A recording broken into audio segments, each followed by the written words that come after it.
Hello there. I am so glad you're here tonight. And just so you know, I'm a little tense about doing this topic because to me, it's kind of a catch 22. This is something that needs to be discussed. It's a big, hairy deal. Um, there's all kinds of stuff grieving with it. And I think it matters a lot because we have a lot going on in our country, in our world, in our environment, in our safe places. And there's a lot that kind of falls in the cracks sometimes. And I've been following this story for a long time. One of the people that I'm going to talk about lost her life in my area. And it's something that it really needs to be talked about a lot more than it is. But I'm going to be talking about the missing and killed. They didn't just randomly show up dead. They were killed. People who have been involved in our space program with our looking into the different types of craft, the people that have been doing all kinds of stuff. They've been looking at weapons. They've been doing all kinds of research. And right now, there are ostensibly 14 people who are dead. I'm not going to talk about all 14. I won't have time to do that. But I want all of their families to know how very much I personally care about what happened to their loved ones. Because I can't imagine, if I do a bad show, nobody's going to off me, right? Maybe. But if I get my wires crossed, I'm not going to be disappeared. If Carl, gets frustrated because I can't upload an image or something, then he's probably not going to do that either. It's just one of those things that is unbelievable. And it's been hiding in plain sight. Our government has known this was happening. They have. People don't disappear just into a void when they are well respected, top of their field, or they wouldn't be doing what they do. Researchers. These are good people. Well, I don't know about if they're good people, but they're good scientists. And I was shocked. I've wanted to do this show for a little while. And then as I was doing some research and reading on it, I heard, I don't remember who made the initial announcement that our government was going to be looking into this. And then lo and behold, I'm sitting there looking at stuff, and our president is talking about a commission to look into this, an investigation at least. I don't know if there's a commission formed for it yet or not. There needs to be. And whoever is doing this, it needs to be on the level of the Nuremberg trials, because you don't just do this. We've got so many. And one person that I wanted to talk about, I've been hearing about these for a couple of years. And if you think about it, you probably have too. Okay, because it was one person that was involved that just disappeared, and they didn't necessarily say that they were working at, NASA, or that they were part of JPL, or, whatever. But it was a missing woman who, she was out on a hike with her friends, and she was going over a ridge, and she just turned, the picture is of her smiling and waving back at her friends, and she's having a great time. She's on a friend hike, right? Never saw or heard from her again. And I know that we had a lot of issues, particularly in California, with people that weren't supposed to be here. We didn't know their background history. Were there criminals? Were there, people that would just take a woman and never to be seen again? Yeah, there's trafficking. There's a lot of that stuff that was going on, and I don't know how she got lost, but she got lost. She was gone. And we're not talking people that aren't going to show up for work the next day, right? We're not talking about people who, nobody's going to miss them if they don't show up. We're talking about people who have lives, who have careers, who have friends. I can't even imagine what her friends thought. I travel with a group of women. Our husbands dubbed us, the wicked wenches like 20 years ago. But if one of us were to not come back,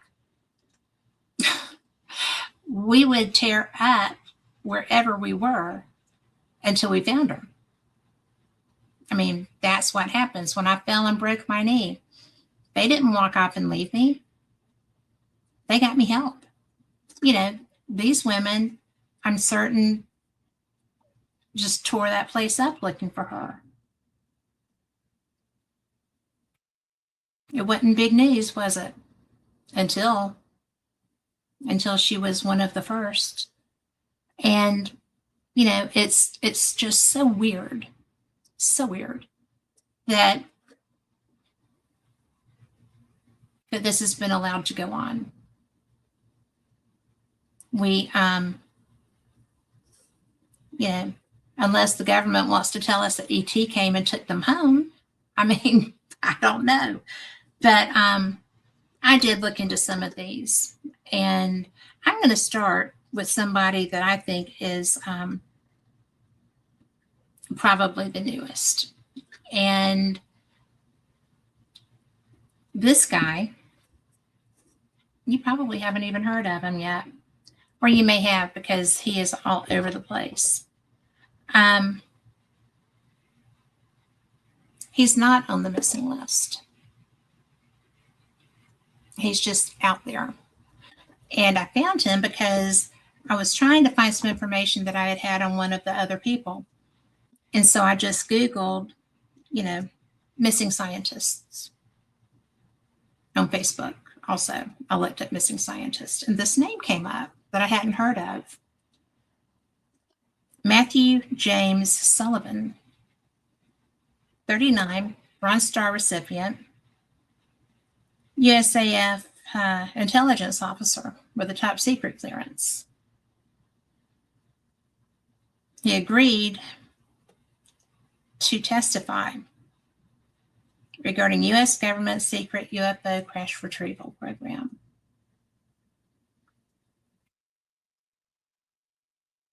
Well, he saw non-human craft in USA possession. Dead 2 weeks before he was going to testify from an overdose of Xanax, I think a cold medicine, and something else. And I just don't think there's a lot that's not holding water on that.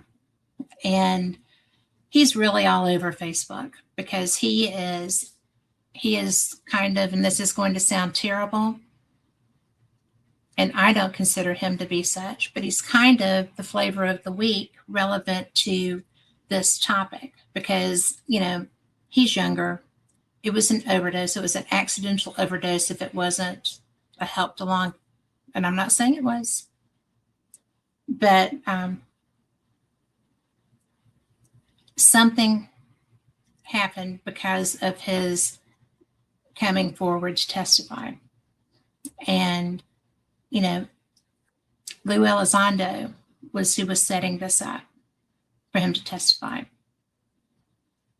And, you've all watched the hearings, or probably you've watched if you watch the show, you've probably watched the hearings, right? But so many people have come forward. I know and have listened to some of these people in different venues, different conversations. And probably I'll reach out to see if I can get them on, because I think that I'm going to try to steer more towards a UFO based show. I love cryptids, and I love ghosts, and I love things that I can't explain. But I think this, and I'm tapping my notebook like y'all can see me do that, but I think this is something that matters. And when I was interviewing the other day with my guys here, Joe, and I'm going to be interviewing Jason also. But coming to this topic is mattering so much. I mean, this is not a nothing burger. This is a big deal. And I think that this is something that's going to affect all of us as a civilization. We're not the only people with missing scientists, but ours are the only ones I'm focusing on tonight, because it's scary. I mean, these people are well educated. They have worked for their country. They are working for their country. And I just can't get this. I can't imagine, apparently I'm wrong, that in this day and time, it would be that big a deal to talk about UFOs, to talk about the fact that there's been interaction with UFOs. We had Roswell. We also had things before Roswell. When I interviewed, oh my goodness, how long ago was this? But when I interviewed Jacques Vallée, it was so interesting, because when I brought up Trinity, he just kind of went, oh, Trinity was a good bit in those times prior to Roswell, same area. And the only reason that people outside of the families that lived on that land knew anything about it was because when the UFO came in and crashed with 3 occupants, one of whom was deceased, one of whom was going to be because he was injured badly, and then another one that was wandering at the time, and 2 children found them, but they saw the crash. But the UFO clipped a I guess in that period they called them transmission lines for the telegraph thing. And I don't know how that works. To me, that's just like, ooh, black magic. But I do know how communications now work, though, because I had to work in a company that did that. But at that time, the boys saw the crash. They went and approached it. They saw, markings on the metal in the craft.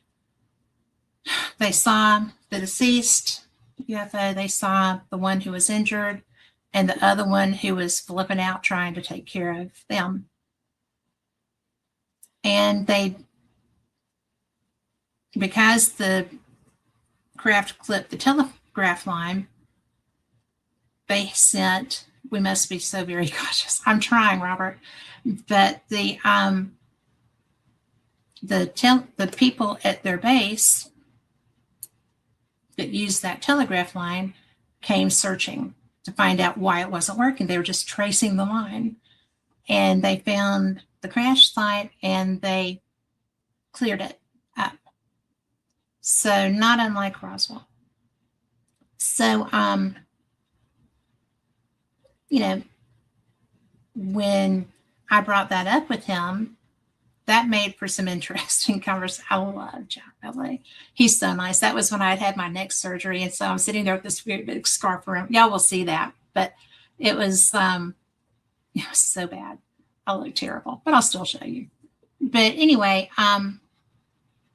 he is somebody that I'm so really glad I got to talk to about that stuff, because he pretty much knows things, right? And when I started doing Fate, I was just kind of like really intimidated because of the history of the magazine, the topics that I knew. I had read it, right? So I just was, it's so diverse what you can talk about here. And so that was an interesting thing. But from that point to now, it would appear that while we want these people at JPL, at all these other places, the Jet Propulsion Laboratories, and we want these people to do the work, we do not want this information shared. And at the time that the woman close to me was found dead from an apparent suicide, after she had told everybody that that was not something that she would ever considered. All of the people killed always said they would never do that. Or a lot of them did, probably not all of them. I'm pretty sure one of the gentlemen never felt that he had to mention that. But it was really wild. Really wild. She had looked like energy burns on her hands. She was from here. She worked in Huntsville. And she went to get looked at for this stuff. And there were burns. So I am going to probably need my glasses. So no, there's no probably. I'm going to need my glasses because it's my handwriting, right? I always take notes to read from, but I need glasses to read them.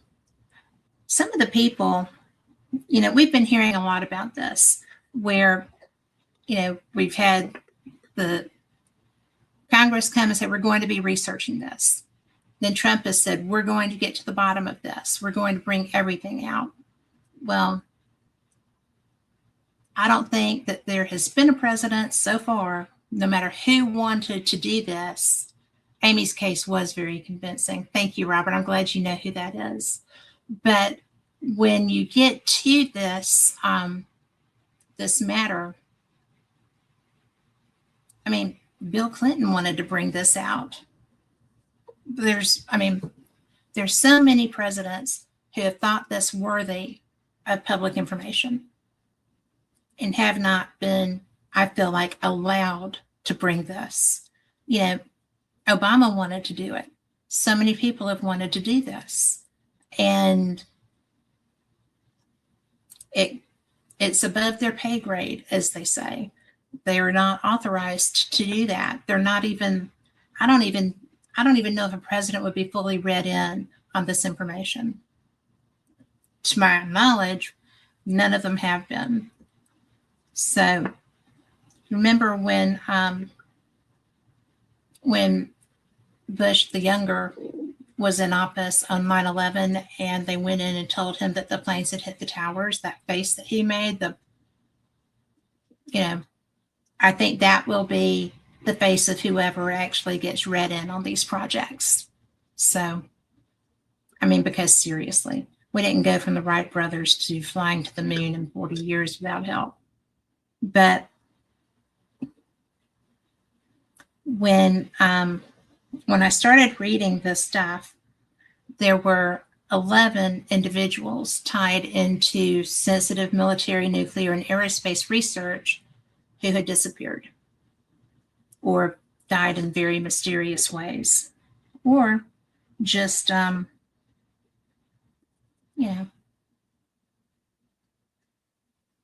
felt it necessary to say publicly that they would never kill themselves, and then there they were in a bathroom somewhere dead. But one of the people who disappeared in 2025, Monica Jacinta Reza, NASA, JPL, Aerojet, and Rocketdyne. She had a pretty strong background. She has been missing since June 22nd of 2025. No explanations, no idea where she could possibly have gone, no idea why she possibly went. I mean, just gone. And then one of the ones that really, really got me, and this is because of his position. You know, we've been talking about a couple of people who were tied together. They worked in the same places. You know, Carl Grillmeyer, astrophysicist with Caltech, NASA, IPAC, Air Force Processing. He was killed by a gunshot wound on his front porch. And this is recent, okay? You've been seeing him on the news. But he was north of LA. And he's an astrophysicist at Cal Institute of Technology, worked with Infrared Processing and Analysis Center, which works with NASA. And he was really famous because he was the one who discovered water on other planets. He was very well thought of, very well respected. And when I was reading further into this, he lived in the Antelope Valley, and his house was so isolated. I mean, just the land around it was phenomenal. There was so much space. And it wasn't a place that you would really approach if you were just kind of, looking for something to get or somebody to accost, right? Because the odds were pretty good that if I lived there, there would be a munitions dump. I would not live there without protection. And it was very isolated, very off the beaten path. And so, the reports relevant to this said that, well, it was a car hijacking, but the suspect, Freddie Snyder, was arrested for carjacking, murder, and burglary, not of him. And there was no reporting found that he was in the Grillmeyer vehicle. And that's typical. He has a cop. He's not dying, I promise. Tipper, are you okay? Tip? I'm so sorry. I'm sorry. But this guy, Freddie Snyder, when I started reading the reporting on this gentleman, not Freddie Snyder, but Grillmeyer, it was all about how could this happen? He was just shot dead. It didn't say anything about his car being gone. Nothing. It was just that he was shot on his front porch. And I was just like, I don't understand. Where did the carjacking come from? Well, it was because apparently that carjacking, and it was some distance from his home. And yet they tried to link the carjacking to his death.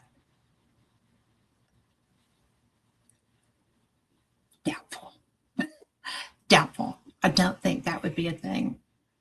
And, when you sit there and you look at this stuff, it's just illogical.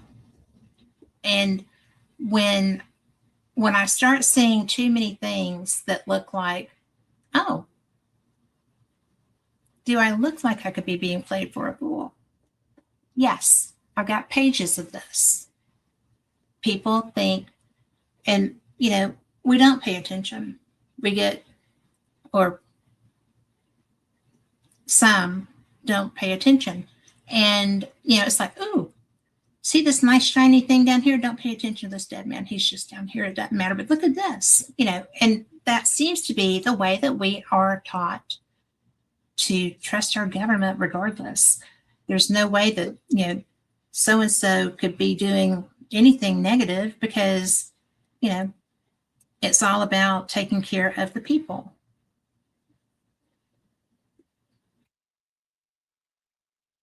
So anyway, this with Dr. Grillmeyer, this just blew me away because this was a man with contacts. This was a man who had worked in all of these places. He was well known in his industry. And they got him. Somebody got him. I don't know who, but I don't think it was, this poor man that they thought that they blamed the carjacking on him. I saw the picture of his house with nothing around it except an old white truck. Go figure. I'm being careful, Robert. But, there are 11 individuals tied to sensitive military, nuclear, and aerospace research who, they're not unalived, they're dead. I'm so tired of seeing all these made-up words when it comes to, trying to protect the sensitivities of people who would much rather protect imaginary feelings than say what happened to someone. It's just crazy. And this man was the one who, out of everybody, he shocked me. That this could happen to him shocked me. And the road was not by his house. I'll see if I can find that image and I will put it up there for you. It was amazing, the amount of property around his house. So, and Antelope Valley is very isolated anyway. It's not someplace that you're just going to wander into and anticipate that people are going to welcome you to their door. It's not a place that you would just go to somebody's door. And, it's actually north of LA. So it wasn't that hard for him to get to work. But I just think that it's bizarre. Another person who has not continued his work, as we would say. Michael David Hicks, NASA, JPL, Physical Properties of Comets and Asteroids. The DART project successfully directed asteroids near Earth, near Earth asteroids away, and near Earth asteroid tracking, NEAT, and the Dawn mission. And with him, no cause of death was listed. So, when you sit there and you're looking at all these things, it makes you wonder, these people don't work in a void. They don't. There's so much that happens. There's so many organizations that they would be members of. They would have friends in their community. They would have colleagues that they discuss and work with. They would have so much information, so much conference time, face-to-face time, conferences, video or otherwise. They would be having to have lab time for experimentation or testing or so much. There's so much interaction that happens with this type of work. And I just find it amazing that this is happening. Then This is another gentleman, and it sounds like I'm picking on this organization. I'm not. These people, you have to be this level of person to work in some of these facilities. So they do have mutual associations. Not saying that that has anything to do, who they work for or with doesn't have anything to do with what's happening to them. But it just really blows that this is happening to them. But Frank Maywald, and I'm probably saying that wrong. If I am, I'm sorry. NASA, JPL, 2024. No cause of death made public. He was the principal researcher at JPL, designed critical instruments for space missions. Pretty good guy, pretty high up, pretty intelligent, not somebody that's going to just disappear randomly, not somebody who's going to have, you wouldn't think, have their life taken from them because of what's happening to them. But principal researcher is a pretty big deal. Now, something else that I found interesting, I did not know this. One of the people listed on the possibilities of being a missing person relevant to this topic was Michael Levelsberger. And he was a U.S. Army Special Forces person. And if you followed the New Orleans, was it Mardi Gras or the SEC game where they had the people that were run over in the French Quarter? This was the man who died in the Cybertruck explosion outside Trump, Las Vegas. So, had nothing to do with the other stuff, but he was Special Forces, and Special Forces does things that aren't always public. So, I'm just blown away. I'm blown away. And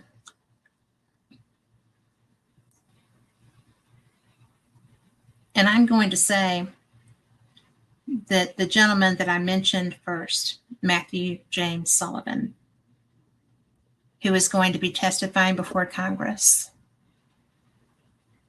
who was killed 2 weeks before his testimony. I'm not going to say he was killed. He suicided.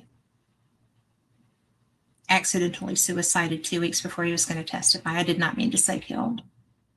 But, it's timing is everything.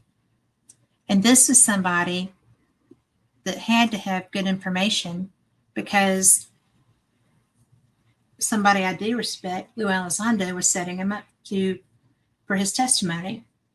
He and George Knapp and, others were very instrumental in getting the hearings with our Navy pilots that interacted with the Tic Tacs.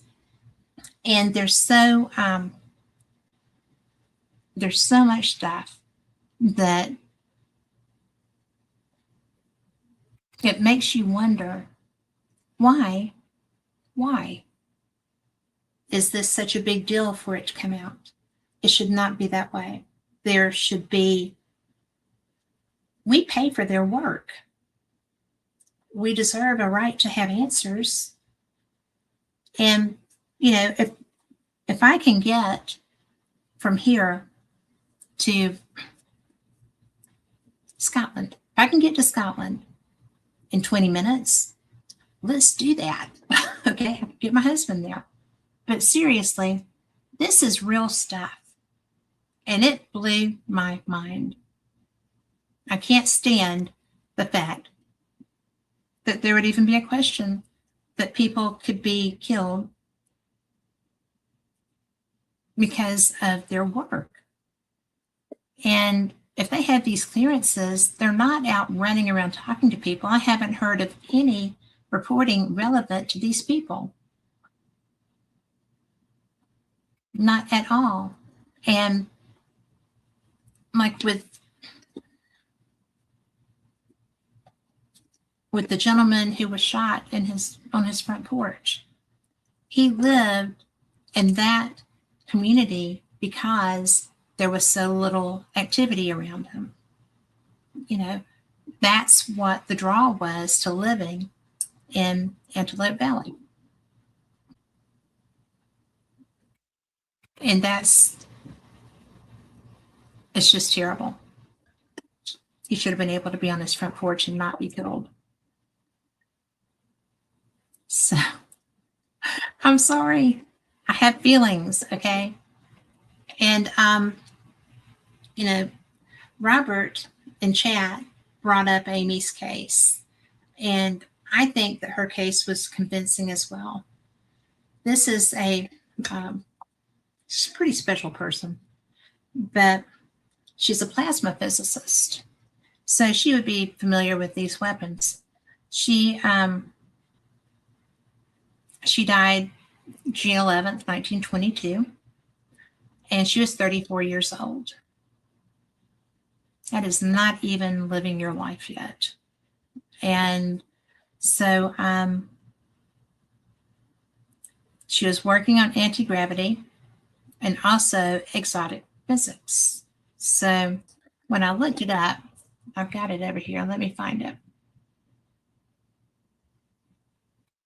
Y'all don't mind if I Google right quick, because I wanted to be able to tell you this, and I had it pulled up.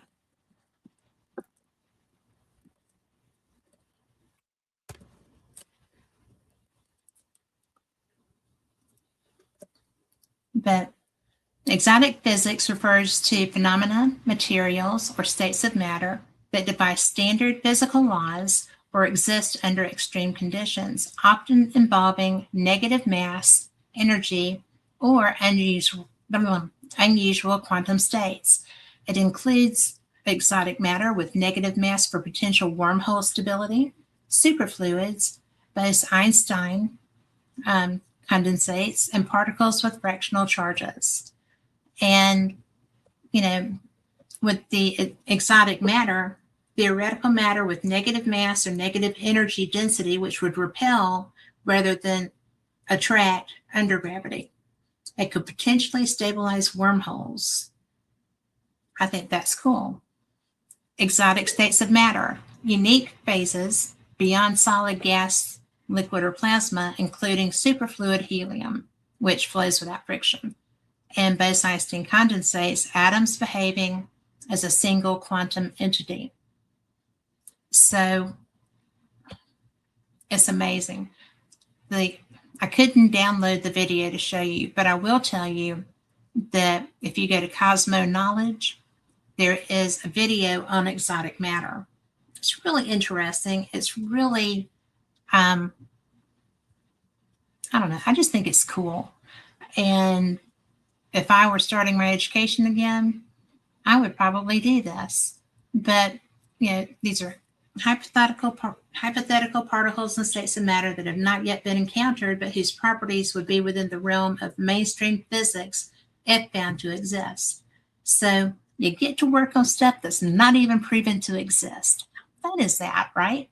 I think it would be fun. And several particles whose existence has been experimentally confirmed that are conjectured to be exotic hadrons within the standard model. And, you know, I think that this would be my favorite thing, because I'm always trying to understand what in the world they're doing, you know, at the with the hadron colliders. And so how fun would this be as a field? And I don't know. That's my color Kool-Aid. I think this stuff is astounding. And she was getting to do it for her living, right? There's not really anything that would be much more fun. And Robert, if you could put in chat why you find Amy's case to be rather convincing, because I'm going to go ahead and talk about her a little bit. But allegedly, she and her team, and she was working in Huntsville, which is about an hour and a half above me here in Birmingham. She's from Birmingham. Allegedly, she and her team were facing harassment and psychological warfare to stop her work on anti-gravity and exotic physics at the Institute for Exotic Science, which she founded. And when you sit there and you think about this stuff, why? Why would this be something that would intimidate people into not wanting you to do it? I just find it ridiculous. Somebody did not. So there's that. But I'm really interested. She didn't disappear. No, she actually died. She was having burns on her hands that, bear in mind, that's what she worked with, was directed energy and that kind of thing. And she actually went to be seen about that. And that's what it looked like. It looked like she had red paint, I guess, light red paint on her hands because they were burns. And then she wound up, let me see, because I don't remember her exact thing. Bear with me.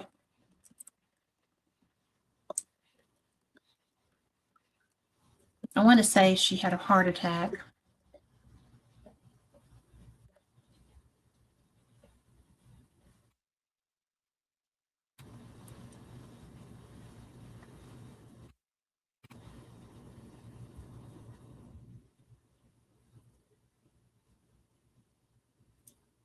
It says young scientist. She was young.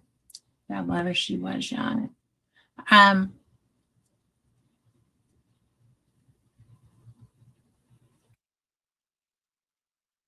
This says that she was a very polarizing figure. I wasn't really getting that at all in the information that I had on her. I thought that she was, hi, King Friday. And yes, I am talking about the missing people connected to the government work. I'm just stunned by the number of people that this has happened to. And I'm trying to find, there we go, where I was. She was actually working, Amy Eskridge was working on anti-gravity things. She co-founded the Institute for Exotic Science. She had a background in chemistry, biology, and physics. The main reason she seems to be a topic of this is that she passed away in 2022 at 34, and a lot of the discussion around her death describes it as mysterious or suspicious. And the gravitics, the anti-gravity, free energy, and other suppressed technology often often linked to UAP propulsion. But the claim that her death wasn't natural, but that she was somehow silenced or sabotaged to suppress her research. And it's been mentioned, and it has been mentioned, some of my friends' shows and such, but is there any credible backing to the claims about her research or the circumstances of her death? She feels like a really polarizing individual, and I'm trying to separate fact from fiction. And she really was not a polarizing person. She was doing her thing, doing her work, conducting her research. She was working on advanced propulsion in the Huntsville Aerospace Defense Sphere. And there was evidence of her claim that she was being attacked with the energy weapons. So she suspected people were microwave weapons. And at the time she was typing up what she claimed were sensitive topics, documents related to her anti-gravity test, Schellberger is who mentioned this in a brief he prepared for Congress. It was the same one where David Grush testified. And David Grush, if you don't know, is the real deal. But there were clips of her burns and other alarming things happening to people, people following her and things of that nature. And I actually saw the imaging of her hands, and they really were burned. So the Havana syndrome has been a real thing, which is also directed energy weapons. And those were being used on Americans by the Cubans. So that is a real thing. And in the past, one would have thought that this was actually probably a mental illness, but it's not. And,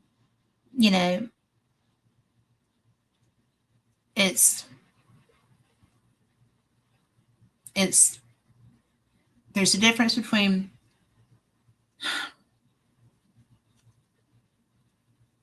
delusions and mental health, right? Those actually are real, but these are not something that would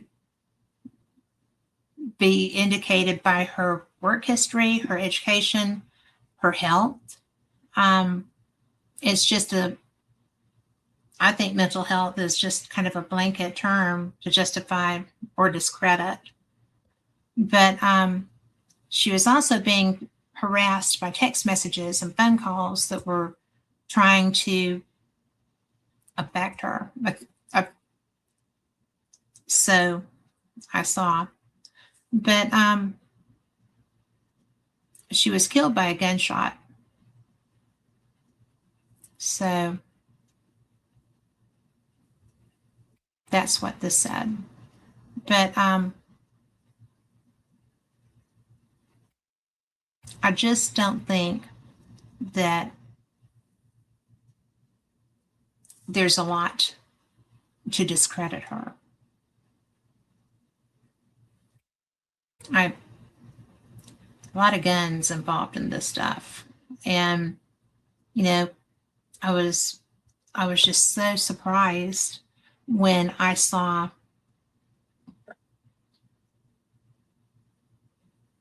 her hands. I was shocked when I was hearing about the Havana syndrome, which I knew was directed energy weapons. And that kind of blew my mind a lot. But it was officially ruled a suicide from a self-inflicted gunshot wound. But it's unlikely that that was the case given what she was experiencing prior to that. And she did say not to believe any reports that she had died by suicide if she turned up dead. And it's really, I don't know. I just think it's so dangerous. I do think it's so dangerous for somebody's work.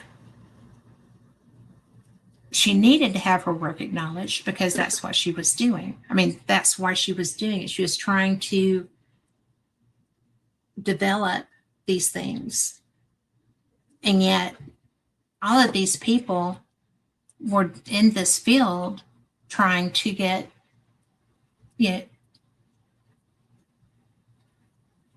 knowledge and a way to use these things safely. None of it was safe until you've figured out what it is you're working with, how you're going to do the protocols, what is going to happen. We couldn't have gone in a jet 70 to 100 years ago over the ocean to go, it wasn't safe at those times. Now we can. We can fly around the world. We can be halfway around the world in 12 hours. I would love it if we could do it in 12 minutes, but I don't know how to make that happen, right? But these people are trying to find ways to have better systems, to have better technology to help all of us. And I hate, my personal thing that I hate is that somebody would be doing this in a way that would create a danger for themselves. Why would it be a danger for themselves? Why, you know, I guess Amy Eckridge bothers me the most because it's close to home, for one thing. She was young. And, you know, technically she was a plasma physicist. And she was only 34. 34. Had told people that she would not kill herself. If they heard that she had done that, it was untrue. And I just feel like I would trust that. I don't know her. I don't have a vested interest in being right there. And, well, I'm going to ask you, Robert. Robert says that it's his personal opinion that some of these suicides are triggered by the phenomenon itself. They fall under the influence of powers and energies greater than explained. So I do know of, we all know of some energy testing going awry with the Philadelphia experiment. So would you be referring to something like that, Robert? Where we didn't know what we were messing with, so we wound up with people fused into a ship? I mean, that's fairly well documented. And let me pull that up. I know sometimes I just think, why am I pulling these things up? But I think that it's really important. And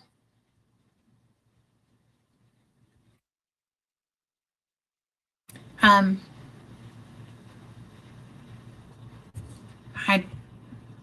don't know. I think that would fall under the exotic materials. But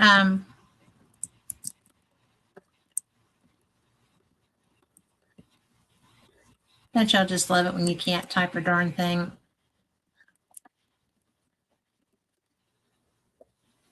So the Philadelphia experiment was, show me times.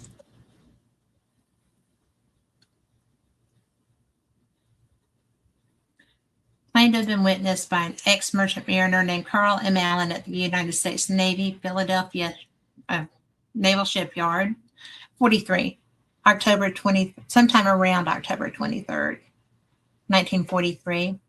And it was ostensibly when they were trying to make a destroyer escort disappear, the Eldridge. And the story surfaced in 1955 when Allen sent a book full of handwritten annotations referring to the experiment to a U.S. Navy research organization, and a little later a series of letters making further claims to a UFO author.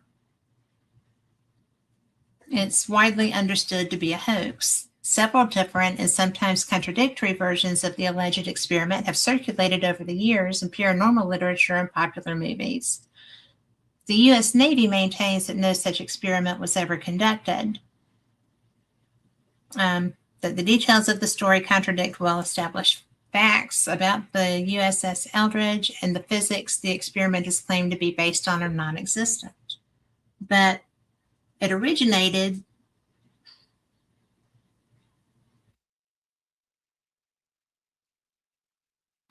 in late 55 when Allen sent an anonymous package marked Happy Easter containing a copy of Morris K. Jessup's book, The Case for the UFOs, and identified flying objects to the U.S. Office of Naval Research. It was filled with handwritten notes in the margins, written with 3 different shades of blue ink, appearing to detail a debate among 3 individuals, only one of whom was given a name, Jimmy. And they commented on Jessup's idea about the propulsion for flying saucers, discussed alien races, and expressed concern that Jessup was too close to discovering their technology. I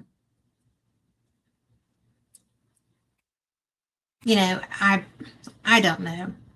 I do know that I've talked to somebody that claimed that they had seen imaging of that happening. So, a Tesla experiment? Well, we know who got Tesla's work, don't we? But, so Tom said he works with kids with special needs. They can trigger an object, a type of OCD that can inhibit emotional stress that can be overwhelming and dangerous at times. So,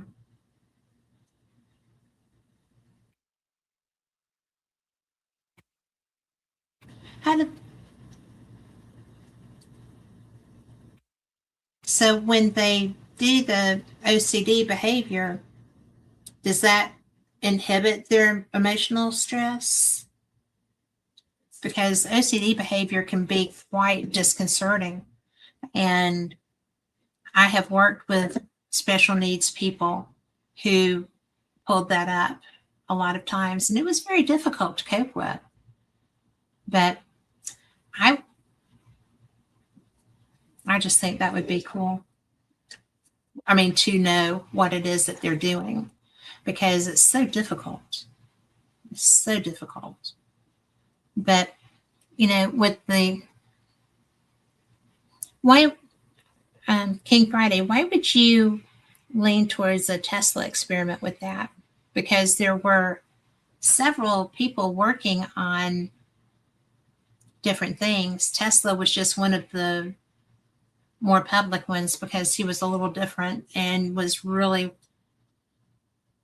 he would have been kicking butt if they had not been afraid, I think, of him. I think Nikola Tesla was probably still to this date one of the smartest men ever. And I think that would include Einstein, because sometimes with genius comes a level of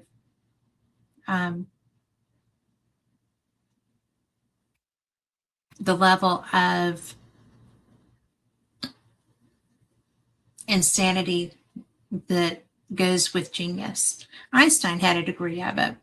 I feel like, what was his name? Curie.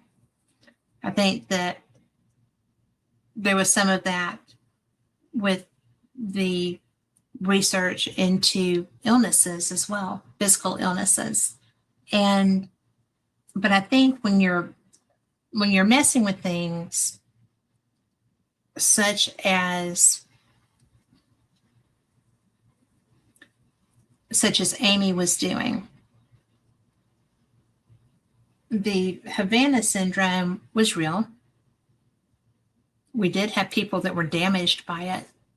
And I do know that his work was taken. And there's so many different ways. King Friday says that he believes that it was Rockefeller that betrayed Tesla. I don't know who did that, but I do know that it devastated him. And I do know that it was terrible.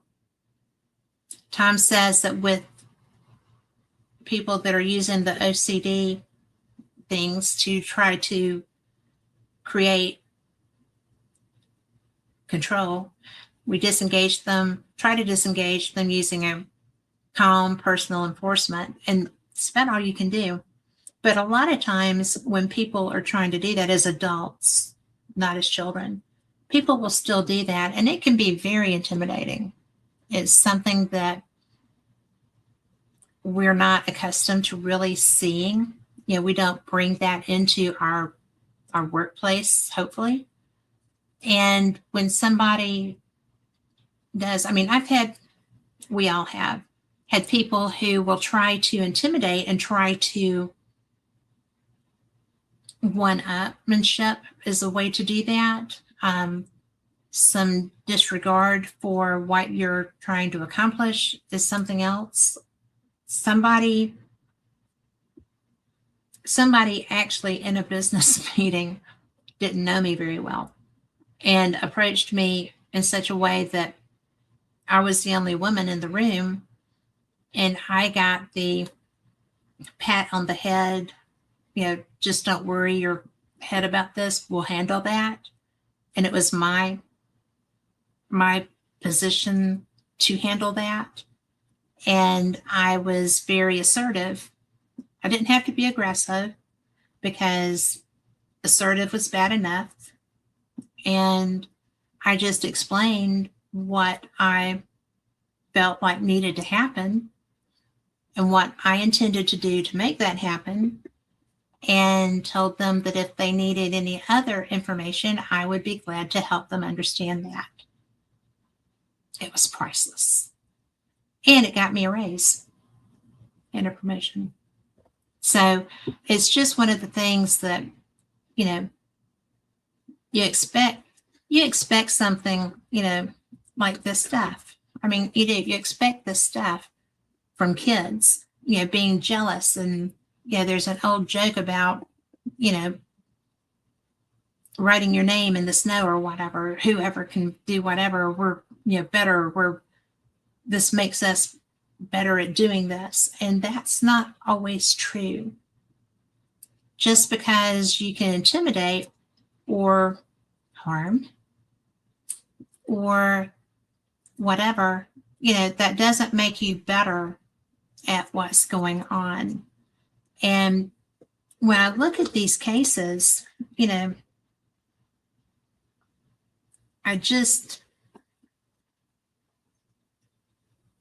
don't know. I just can't stand it. We've got another woman, and I cannot recall her name, who was trying to just go about her business. Something had happened, and she just left for whatever reason, and she hasn't been heard from him again. And, the thing that really gets me is most of these people are not the ones who would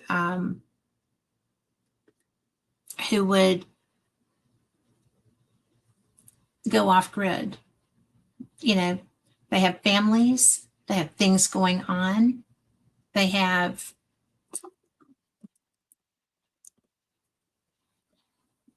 so much happening, and it's just not even something that they would think of, to go off and leave their phone, to go off and, I have an Apple Watch, which has me in communication all the time. If I don't want to be in communication, I take it off. If I don't want to have people, trying to be involved in all of my stuff, I take it off. And, but it's handy because if I'm traveling and something happens, people can find me. I just think that I think it's a really big deal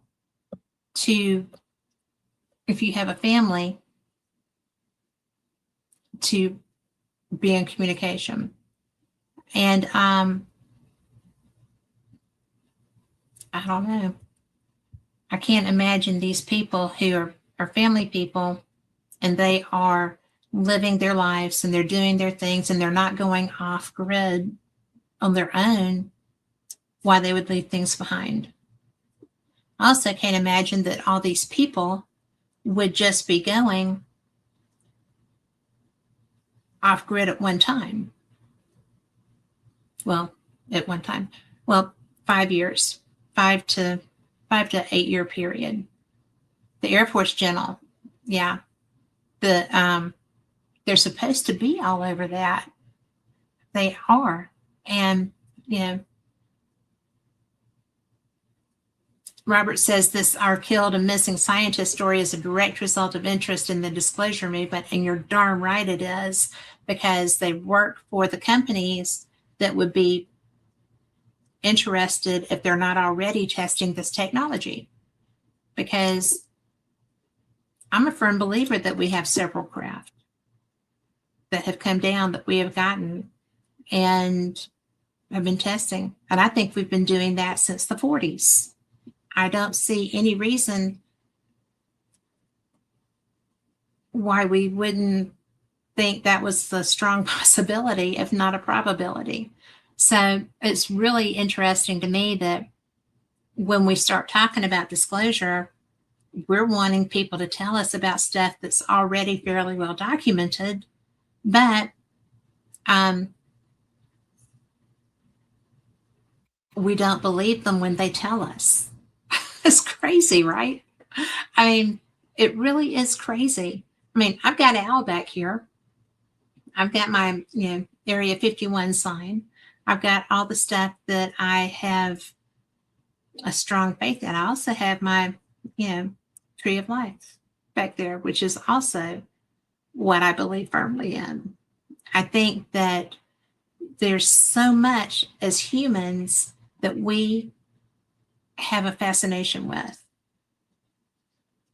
We have these scientists who are trying to, in their work, I mean, the Jet Propulsion Lab, okay? Yeah, what do you think they're working on there? They're trying to implement better ways of travel, or faster ways of travel, or different means of travel. It's like Amy trying to do that. There's so much out there. And I just am blown away that it's taken this long for these conversations to reach publicly reach our government level of interest. I mean, Comer's pretty serious about it. I hope it works. I hope that this brings out information. And Tom says, doesn't that mean others that work with those scientists are also in danger due to the potential disclosure agreement? Most people who sign a non-disclosure agreement know what and why they're signing it. And they know that if they go against it, then there will be repercussions. Probably they don't expect it to be their life. Okay? But it can be their entire career. It can be monetary besides their career.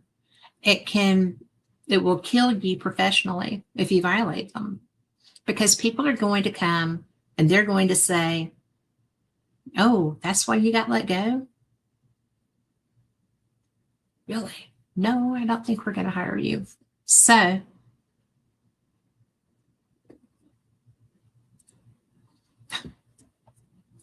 Robert says that anti-gravity and free energy are areas of research that may be hazardous to one's health. I would say they could be life-ending. I mean, just saying. But it's interesting that we even have to be worried about that, because it's such anti-gravity, I feel like, would be so cool and such a big deal. We have so much vested in our oil energy, oil, coal. When I talk about Scotland a lot, but I was so impressed. They have, was it 5 means of energy in their country? Wind, solar, hydro, nuclear, and coal. 5 types of energy in one little country.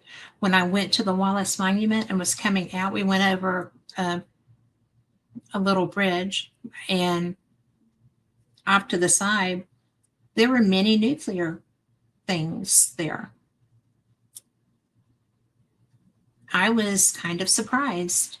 I don't know why. I mean, they have them here in Alabama, they have them in Florida, but the cooling tower things. But it was such a wake-up call, because here in America, we are coal and oil powered. That's what we use. We've gone to some hydro energy, but as far as other sources of energy, we're not very receptive to that. So anti-gravity and free energy are going to hit a lot of wallets and a lot of profit margins and a lot of other things that matter to people in positions of power. So I don't know that it would be, I don't know what's going to happen with this congressional thing. Are they going to be willing to talk about what really is going on? If there really is something nefarious happening? And King Friday says, for us to discover anti-gravity would be like Neanderthals able to build skyscrapers. Wouldn't it be fun learning? I like that, by the way. That's a good line. But wouldn't it be fun learning? I mean, we could build up and up and up. We could live like the Jetsons. I wouldn't mind that. I'd have a Rosie. But, it would be so cool. Would I love to have my own way to get around the skies? You're darn right I would. And could you imagine if space travel could be for everyone? What would you give to see the sky? Yes, the Department of War did ignore requests to release 46 videos. And I want to know why. I want to know what's in them. And why would it be against the national interest for us to know? That's what gets me. We pay these people. We pay for this work. We pay for this research. We are the reason that these people have jobs. But we can't know what's coming. We can't know what they find. If it's a national secret, it's my nation that I pay for. Technically, they work for us. They forget that sometimes. And I don't have a problem with any government person if they remember who they work for. Very few do. Which is why talking about this stuff, Robert was like, careful. And I'm like, yeah, I know. I am. And it's really, I don't know. Fate magazine has been in publication since 1947. We have a new owner right now who is so cool. And I'm just really so impressed with the fact that this magazine has stayed true to this topic. It covers everything. We have such a vast array of topics from the writers that send their stories in. And if you are not doing that, then you need to be doing that. If you have some, share them. You can send it to fatemag.com.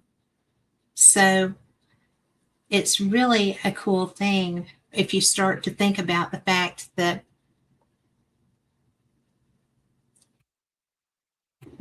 I don't know if a real politician were to get back into office, if this would start to be subverted again.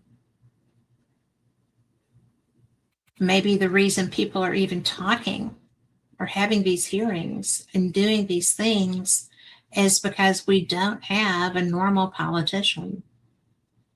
It's a lot to be said for normal,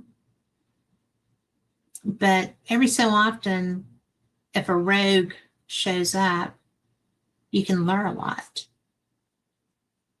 because they're probably wanting to know too, and they don't understand why it's so protected too. I don't know. Maybe. But you have written for Fate since 1980, and Fate believes in you too. Robert Gorman is somebody that I like a lot. He is so cool, and you should follow him. Just saying, you should check him out. But I just think that I don't know. I want answers. I want to know why these people are dying.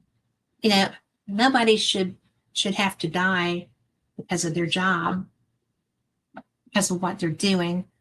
I don't understand it. I think it's tragic. I think it's frustrating. I think that if we find out what happened to them, the people that created the happenstance should absolutely be gone. Put them up. I think that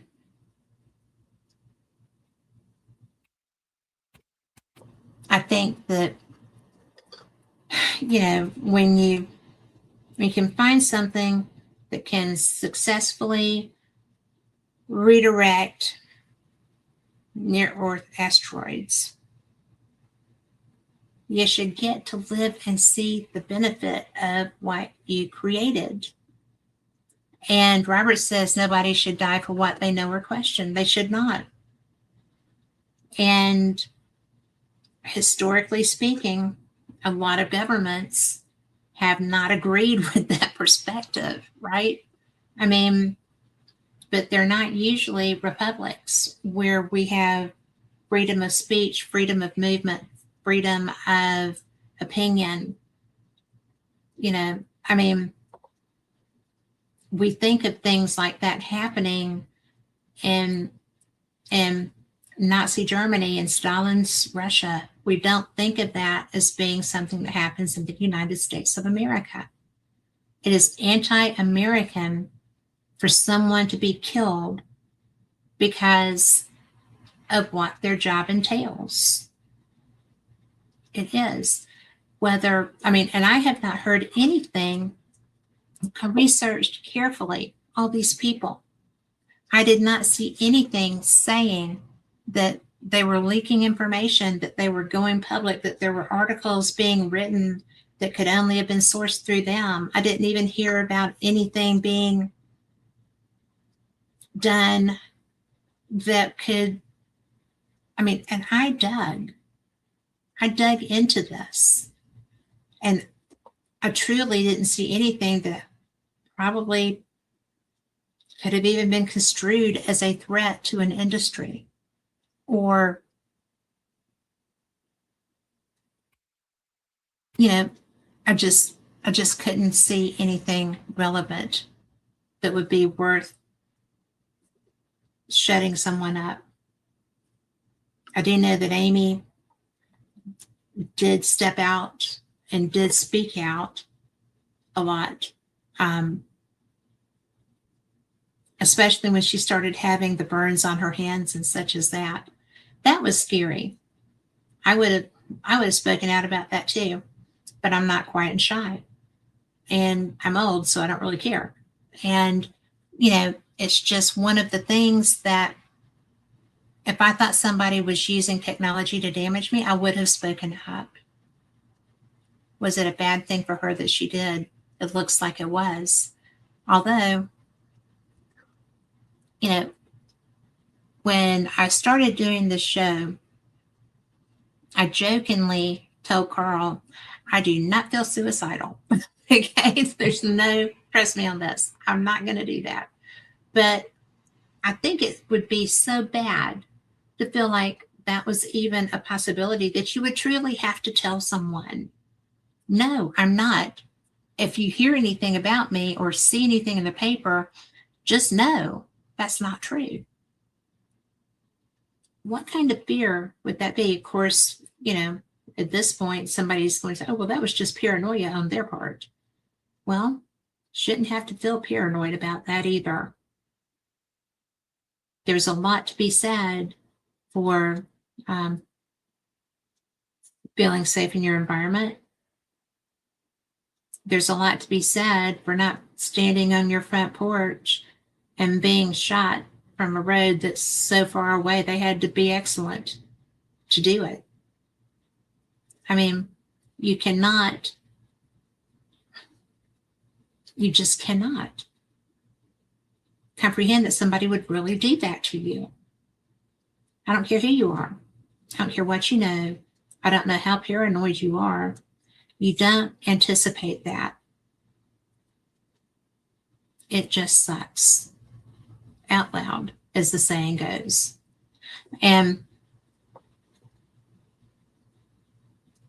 I'm going to be honest and tell you that I don't really understand how this Michael, Levelsberger fits into this, the guy with the Tesla at Trump Tower. That was the guy that shot up the French Quarter. And he drove his truck through there, didn't he? So, yes. And Robert says that given the climate of current events, he hereby declares that he has no intention of disappearing or suiciding either with today's date. That's not today's date. It's a week ago.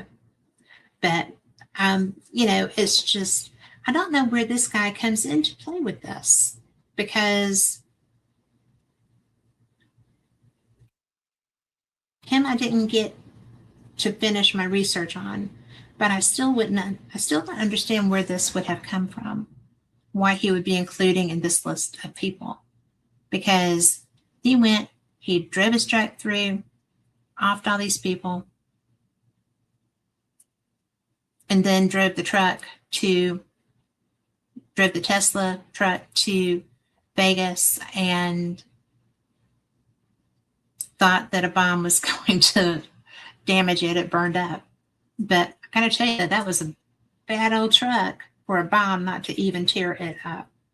We should all drive a Tesla truck. But except for the batteries and stuff like that. But they do look bad to the bone. So what do you think? If you have any questions or comments, let's put them in chat and give me some stuff. I see we've got lots of people sitting here. But that was the date that you made that declaration. You were worried about that on the 21st, Robert? I'm sorry.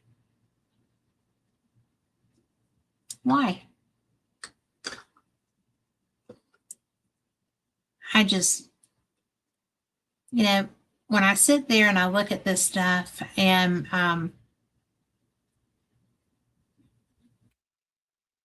you're thinking about all these people get up and go to work and they don't expect these things, and and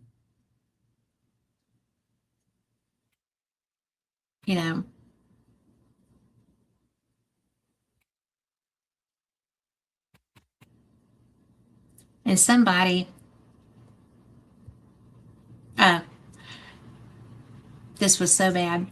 Somebody, because I thought I had a comment over on Facebook, and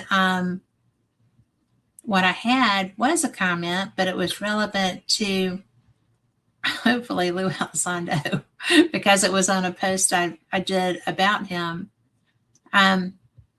Said that they're tired of the BS. They spelled it out.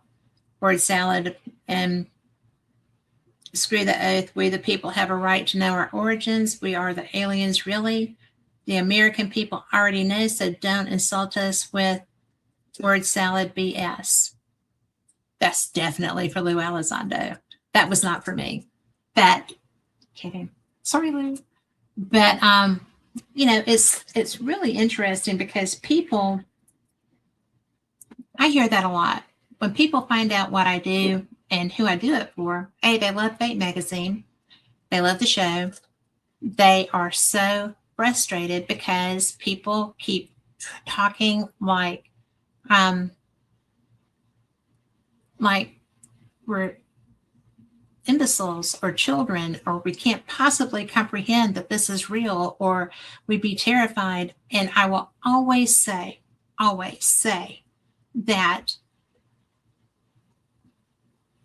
the War of the Worlds was a trial run. Orson Welles' show, The War of the Worlds, was a trial run. They were seeing if we could handle the truth. And we failed miserably. People leapt to their death. Lots of people died in suicides because they thought this was real. They didn't realize it was a storytelling show, kind of like the Shadow Knows kind of a thing.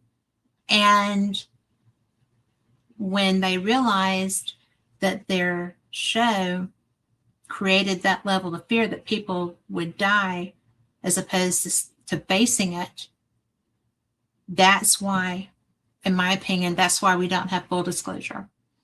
They're terrified that that same scenario will happen again, only now we would probably take out other people. I mean, we are not going to put up with it. And Anthony says, as many have said, Earth is a jail planet for all the other planets that have life on it. And I have heard that too. And I have not always doubted that, because sometimes we are not the kindest species. We are not nice to each other. We're not nice to ourselves. We're not nice to our children. We're not nice to our animals. And we're not nice globally. So what I really want to invade here and repopulate, or interact with the population, one of my friends says that we better hope the aliens don't come to the South, because it would not be a welcome place. And we would probably, be less than polite. We are very polite, but a lot of people hunt. It would just be like, oh, this would be so bad. But realistically, Robert. He says he was once told by someone within the agency, don't put it past the U.S. government to do away with you. I think on any given day, depending on the scenario.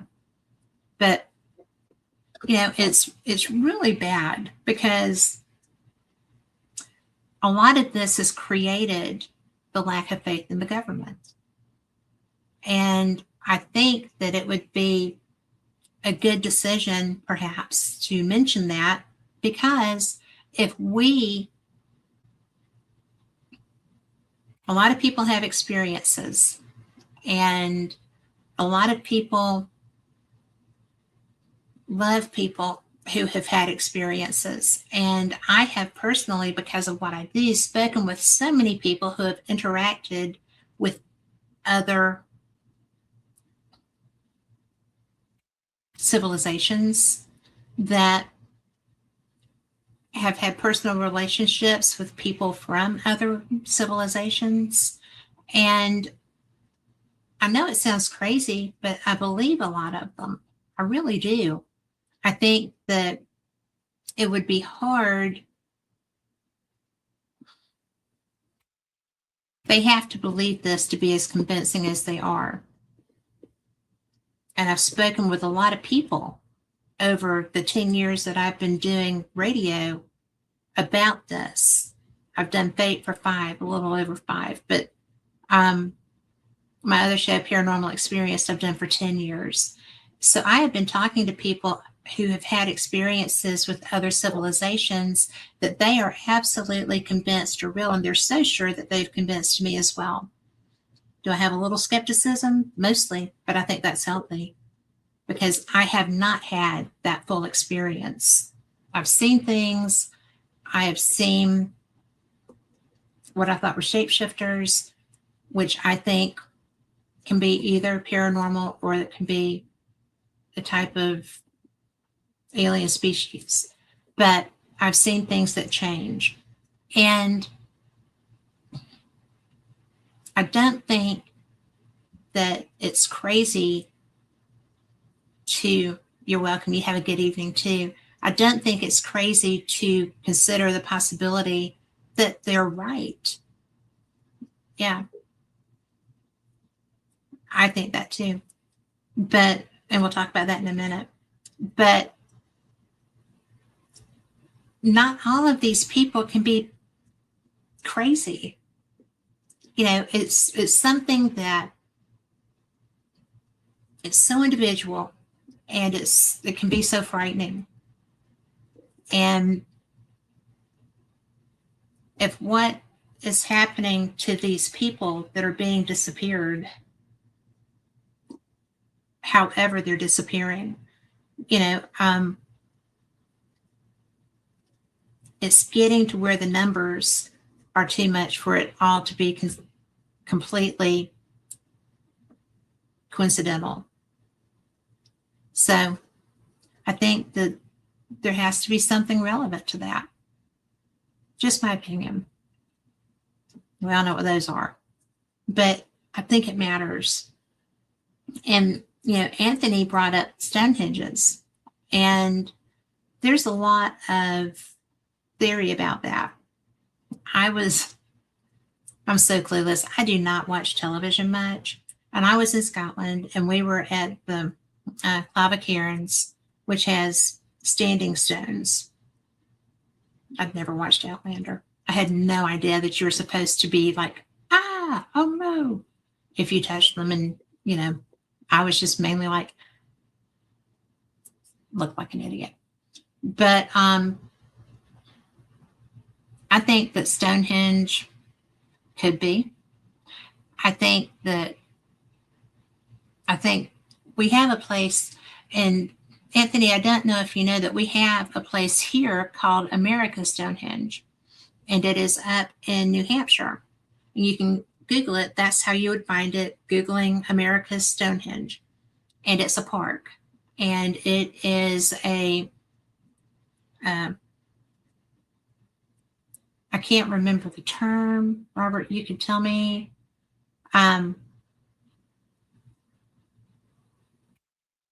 Neolithic. It is a Neolithic area that has so much. It's beautiful. And I've not been there yet. I've seen images, and I've interviewed the gentleman who owns it several times. I'll get him back on and be looking for that announcement. I'll see if I can't get him soon, because he is wonderful.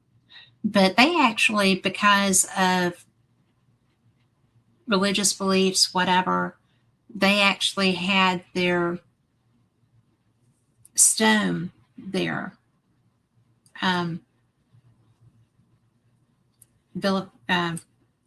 They tried to destroy it. They put paint over it. They did everything to it. It was horrible. And the whole place was vandalized. And it was really interesting to see what humans, I'm always astounded by what humans will do to other humans. I think it's terrible. And there's so much good in the world, but the bad is so bad sometimes that it just takes over the news, takes over the whole experience, and we get blown away by it. And that's what happened up there. And they had to work so hard, because you can't just, scrape it off, because that's an historic stone. And it would be like going and splashing paint. Stonehenge is the exact same thing. And people got flipped out about it happening. Picasso's and, art at the Louvre, but it's the same thing. It's history, it's beauty, it's everything that's being destroyed, and that's what happened there. But Robert, I'm looking at what you're posting here. How often have we eradicated the indigenous religious traditions of primitive cultures, just like I was talking about over there? But history is quite clear that our superior society, air quotes, used violence and intimidation upon those less fortunate. And I will say that sometimes those less unfortunate were the ones that were trying to take over the land, because they didn't realize who they were dealing with. And disclosure, real or imagined, might be more Pandora's box than panacea. And I totally agree with that. Because what are you going to do? What is the government at this point going to do when they have to tell us that they've been lying to us for all these years, at least since 1947? And, you know, I just think that it would be so much better, though, because I really think that allowing this stuff to remain in the realm where it is right now is not helping anybody except the people that are scared of the public. But they shouldn't have a reason to be. And try to break energy doorways that makes it possible for us to travel. I would love to have that. I would love to go into space. I really would. I'm too old now. And I wasn't very good at math when I was younger. I'm better at it now, though, right? I'm old, and now I'm interested in physics. Go figure. And trying to learn how to do them. So that's what I get for hanging around rocket scientists, I guess. But that's okay. They're good company. But, I do think that how would you, Anthony, I'm going to have to ask you, how would you recognize an energy doorway? Because, I've seen things when I'm hiking or whatever. I see shimmers. I just, Robert, you and I need to have a show anyway, with or without disclosure. I would love that. And I would absolutely have the best time. Y'all have to realize Robert Gorman is one of the best conversationalists, even just in chat. And he's a very special person. So anytime you tell me what day and you are on, my friend. But Anthony, seriously, how are you going to find an energy doorway? I think that they're there. I have been places that felt surreal. I have been places that I didn't really want to step across that log. So, because I'm not going to step on them. That hurts sometimes. But a blue wave of glass.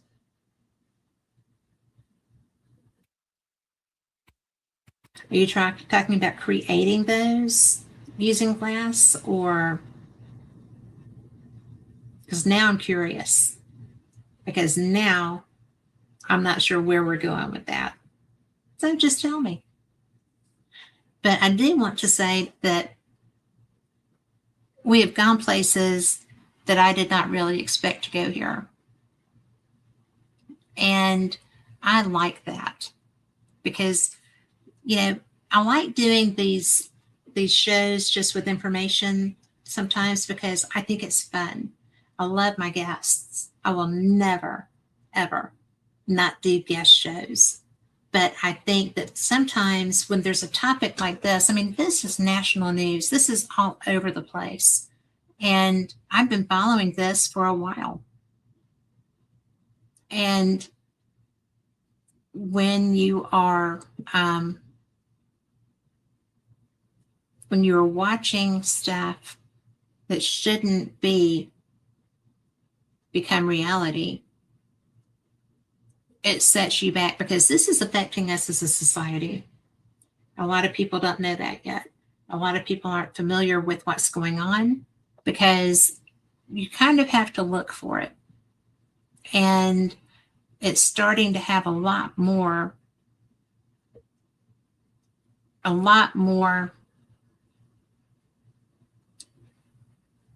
energy. There's a lot more energy on this topic because it's being pushed through government channels. And we have a president who is actively talking about it and who is pushing the narrative to get us to the next level. We have been having congressional hearings. We have had pilots who, we saw the video of the pilots interacting with TikTok. I don't think so. I don't even do TikTok. But, it's just unheard of. It's unprecedented. And we have George Knapp bringing all these people, Lou Elizondo bringing all these people. We have, Brian Graves and Dave Grush and all these people up there saying, yeah, I saw those. It's physically impossible for us to be able to do what they did. If that were our enemy, we are screwed. We need to know what this is, which has blown away the people. And I have said, and I will always say, that my very best part of those hearings was Nancy Mace's face when she asked, do we have biologics? And he said yes. And she said, are they human biologics? And he said, no. And that was the moment. And that's why we need to have conversations, because they're not us. What is coming in these craft is not us. And they are not showing themselves to most of us. And the ones that I talk to who say they are having interaction are describing different types of individuals that they're interacting with. Not everybody is having the same type of people interaction. So, Anthony Lewis, I have got to talk to you. He says, being a military kid, you get to see a lot of things. I bet you do. And I would like to know about, so it feels like when you walk into an energy field. Okay, I know that feeling. So, yeah, you pop a bubble, you jump, you're walking, jump ahead when you're walking and don't know how it happened. Yeah, I've had that happen driving. I'm kidding, not really. But, I just think it would be such an opportune time, because I don't really know why I think about the people. I do think that they're doing a great thing. I don't have any problem with George Knapp and the work that he does. I think that he's very focused. I think he's kind of single-mindedly focused sometimes, but I think that he has worked so hard for so long to bring this information forward, and he's made a pretty good career out of it. I think that there's so much information, and there have been films that have been made recently, the last 5 years. There have been hearings, there have been discussions, there have been, so much information put out that this is going on. And we still keep having to back away from it. I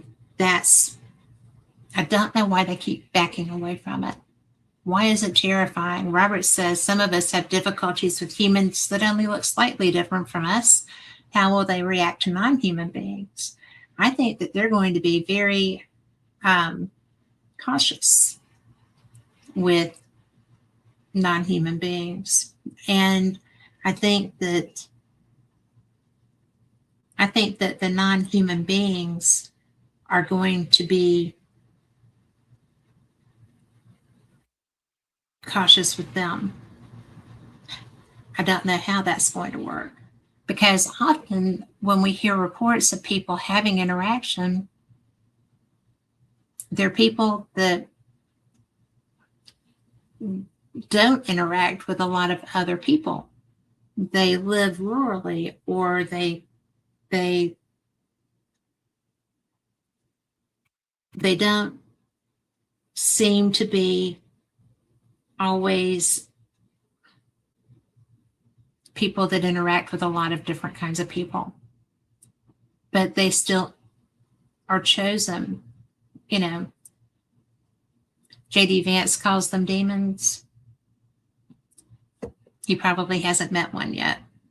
So how would he know?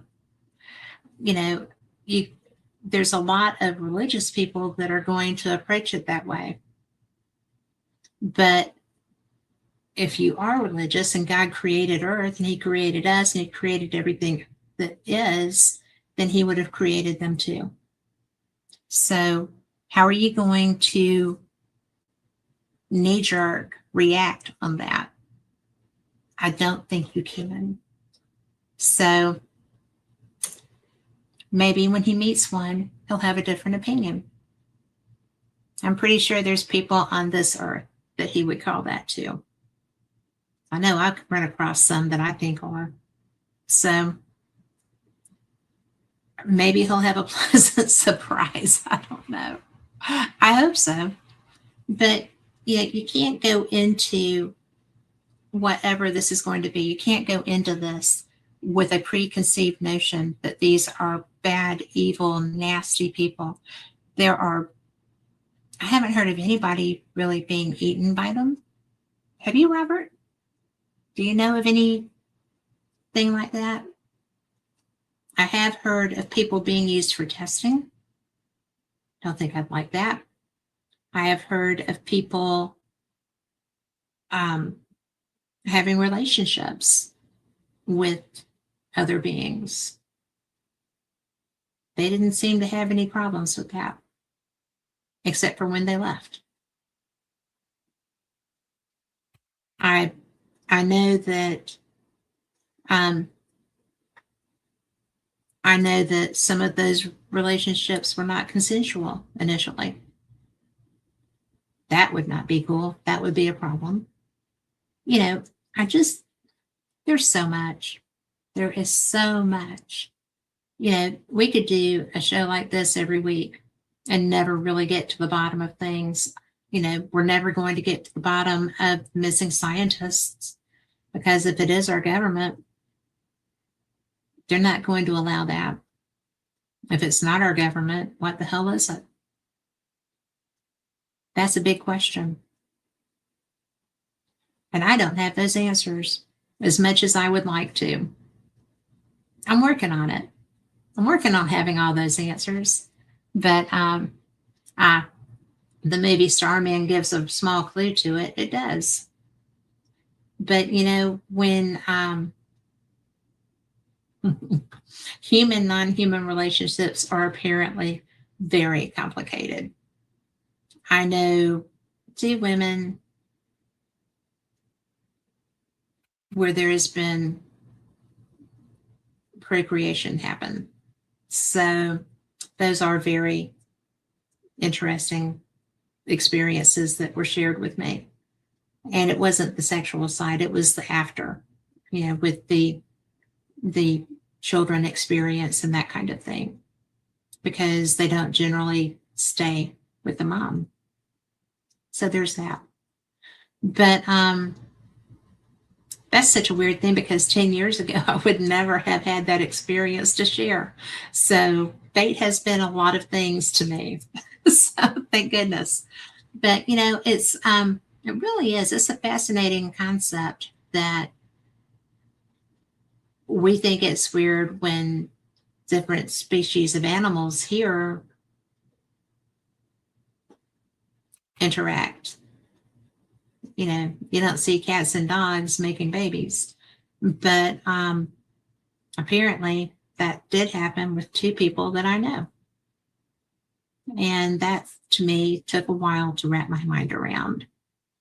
I did, but because I don't doubt either one of those women. I know them and they're ethical women, and I've never seen them lie. Certainly not to me. So I had to do some thinking and some adjusting in my thinking to be able to have that conversation. Who knew when I started doing this that would be a conversation I would have not once, but twice. It was trippy. It's still trippy. And it probably always will be, because I don't even know what to do with that information. But I just process it. And it doesn't affect my relationship with the women. They're still my friends and will always be my friends. So sometimes you just have stuff. And why are we looking more in DNA than viruses that play on DNA? We are looking at that because we have not always the strongest DNA here. And we need to figure out what that type of thing is. Disclosure Day. Hopefully. Robert says Spielberg's Disclosure Day should be interesting. I want to see the real Disclosure Day. I don't want a concept of it. I want the real thing. I think it would be so fun just to see people's faces. All those people that have said, oh, wait, were all those people make those stories up? No, where all those people share their stories and experiences. So it's a big deal. And human fairy relationships are complicated. I know, I've heard that too. I do not know any fairies that I'm aware of. I do know that if I go into the woods, we've gone and done some investigations where we took people on trails and stuff like that here near my home.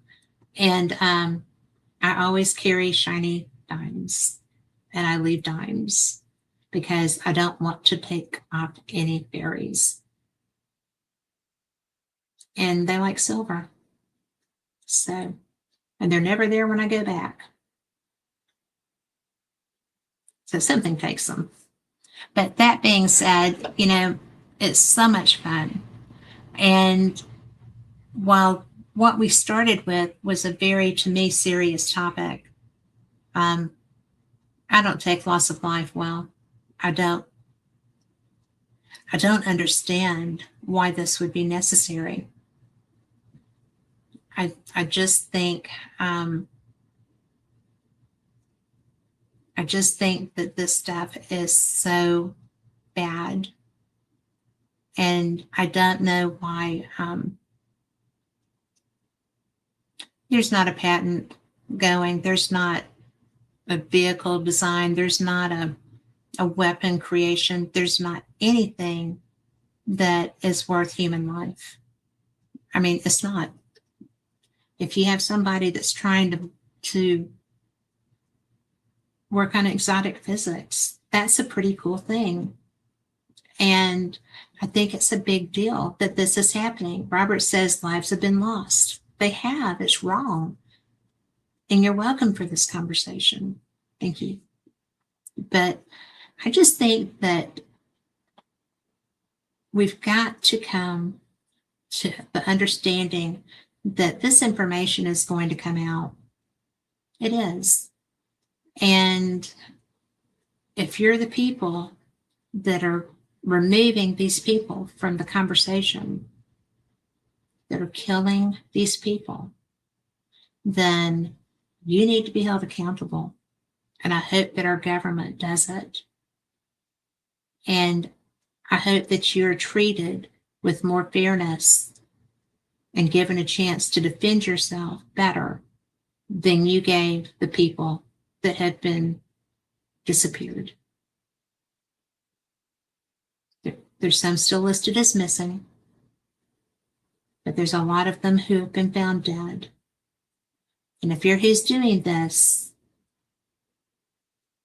you may get away with it here, but you don't get away with it for eternity.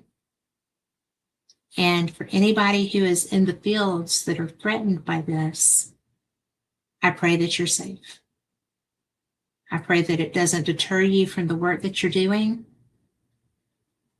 And I hope that you don't have to tell somebody that I would never have killed myself if you ever hear that I did.